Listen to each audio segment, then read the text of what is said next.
ಯುವಕರನ್ನು ಯಾರನ್ನೂ ಅವ್ರು ಬಿಡೋದಿಲ್ಲ, ಎಲ್ಲರನ್ನೂ ಕೊಂದು ಹಾಕ್ತಾರೆ.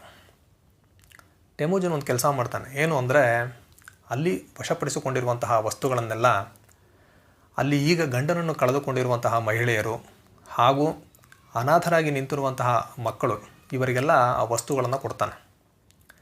ತಮ್ಮ ವಸ್ತುಗಳನ್ನು ತಮಗೆ ವಾಪಸ್ಸು ನೀಡಿದ ಟೆಮುಜಿನ್ನ ಮೇಲೆ ಆ ಜನಕ್ಕೆ ಇವನೊಬ್ಬ ಒಳ್ಳೆಯ ನಾಯಕ ಅನ್ನೋ ಒಂದು ಭಾವನೆ ಮೂಡುತ್ತೆ.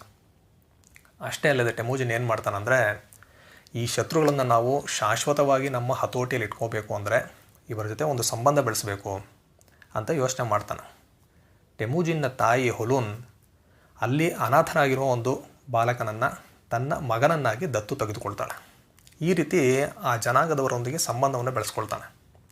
ಅದೇ ರೀತಿ ಟೆಮುಜಿನ್ ತನ್ನ ಸೈನಿಕರಿಗೆ ಹೇಳ್ತಾನೆ, ನಿಮ್ಮಲ್ಲಿ ಯಾರಿಗಾದರೂ ಟಟಾರ್ ಜನಾಂಗದವರ ಮಹಿಳೆಯನ್ನು ಮದುವೆ ಮಾಡ್ಕೊಬೇಕು ಅಂದರೆ ನೀವು ಧಾರಾಳವಾಗಿ ಮಾಡ್ಕೊಬೋದು ಅಂತ ಹೇಳ್ತಾನೆ. ಅದೇ ರೀತಿ ಟೆಮುಜಿನ್ ಏನು ಮಾಡ್ತಾನಂದರೆ, ಯಸುಗೇನ್ ಅನ್ನೋ ಒಂದು ಮಹಿಳೆಯನ್ನು ಮದುವೆ ಮಾಡ್ಕೊಳ್ತಾನೆ. ಯಸುಗೇನ್ ಟೆಮುಜಿನ್ ಹತ್ರ ಹೇಳ್ತಾಳೆ, ನೀನು ನನ್ನನ್ನು ಯಾವುದೇ ಕಾರಣಕ್ಕೂ ಕಡೆಗಣಿಸಬಾರ್ದು, ನನ್ನನ್ನು ಚೆನ್ನಾಗಿ ನೋಡ್ಕೊಬೇಕು ಅಂತ ಕೇಳ್ಕೊಳ್ತಾಳೆ. ಅದೇ ರೀತಿ ನನಗೆ ಒಬ್ಬಳ ಅಕ್ಕ ಇದ್ದಾಳೆ, ಅವಳ ಹೆಸರು ಯಸೋಯ್ ಅಂತ, ಅವಳನ್ನು ಸಹ ನೀನು ಮದುವೆ ಮಾಡ್ಕೊಬೇಕು ಅಂತ ಟೆಮುಜಿನ್ ಹತ್ರ ಕೇಳ್ಕೊಳ್ತಾಳೆ. ಟೆಮುಜಿನ್ ಸರಿ ಅಂತ ಒಪ್ಕೊಳ್ತಾನೆ. ಈ ಯಸೋಯ್ ಅವಳ ಗಂಡನೊಂದಿಗೆ ಅಲ್ಲಿಂದ ತಪ್ಪಿಸ್ಕೊಂಡು ಹೋಗೋ ಪ್ರಯತ್ನದಲ್ಲಿರ್ತಾಳೆ. ಅವಳನ್ನ ಹುಡುಕಿಕೊಂಡು ಬಂದು ಟೆಮುಜಿನ್ಗೆ ಮದುವೆ ಮಾಡಿಸಲಾಗುತ್ತೆ. ಮುಂದೆ ಈ ಸಹೋದರಿಯರು ಯಸುಗೆ ಮತ್ತು ಯಸೋಯ್ ಟೆಮುಜಿನ್ನ ಜೀವನದಲ್ಲಿ ಒಂದು ಪ್ರಮುಖ ಪಾತ್ರವನ್ನು ವಹಿಸಿದರು ಅಂತ ಇತಿಹಾಸ ಹೇಳ್ತಾ ಇದೆ. ಟೆಮುಜಿನ್ನ ಬಳಗ ಏನಿದೆ ಅದು ದಿನೇ ದಿನೇ ಬೆಳೀತಾ ಹೋಗುತ್ತೆ. ಅವನ ಪ್ರಜೆಗಳು ಹೆಚ್ಚಾಗ್ತಾರೆ, ಹಾಗೆ ಅವನ ಸೈನ್ಯನೂ ದೊಡ್ಡದಾಗ್ತಾ ಹೋಗುತ್ತೆ. ಹೀಗೆ ದಿನೇ ದಿನೇ ಬೆಳೀತಿರುವ ಈ ಒಂದು ಬಳಗವನ್ನು ಮತ್ತು ಸೈನ್ಯವನ್ನು ತಾನು ತುಂಬ ವ್ಯವಸ್ಥಿತವಾಗಿ ನಿರ್ವಹಣೆ ಮಾಡಬೇಕು ಅಂತ ಅವನು ಆಲೋಚನೆ ಮಾಡ್ತಾನೆ.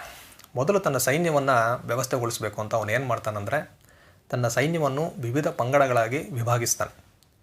10 ಜನ ಸೈನಿಕರಿರುವ ಪಂಗಡವನ್ನು ಅವನು ಅರ್ಬನ್ ಅಂತ ಕರೀತಾನೆ.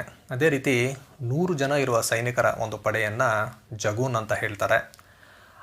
ಈ 100 ಜನರಿಗೆ ಒಬ್ಬ ನಾಯಕ.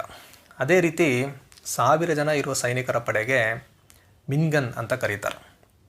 ಅದೇ ರೀತಿ 10,000 ಸೈನಿಕರು ಇರುವಂತಹ ಪಡೆಗೆ ಇವರು ಟುಮೇನ್ ಅಂತ ಕರೀತಾ ಇರ್ತಾರೆ. ಈ 10,000 ಸೈನಿಕರು ಇರುವ ಒಂದು ಪಡೆಗೆ ಒಬ್ಬ ದಳಪತಿ. ಆ ದಳಪತಿಯನ್ನು ಸ್ವತಃ ಟೆಮುಜಿನ್ ಆಯ್ಕೆ ಮಾಡ್ತಾ ಇರ್ತಾನೆ.